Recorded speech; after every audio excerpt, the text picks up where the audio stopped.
welcome back to the channel, guys. And yeah, so we did some modifications. We took out the 2 antenna setup, and now we're running 1 antenna.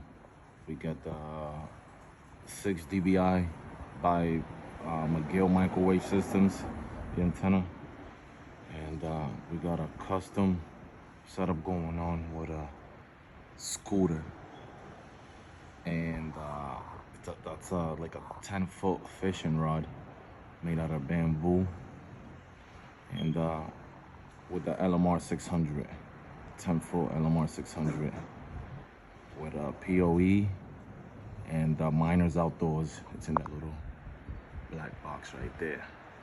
Now let's take a walk around and see what's going on here.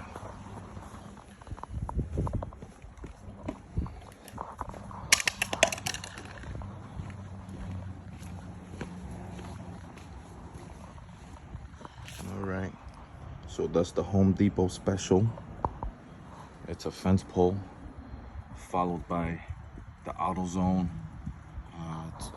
2.5 exhaust pipe, followed by a 30-foot flagpole, and then followed by the bamboo fishing rod and the McGill 6 dBi antenna. That's the setup for right now.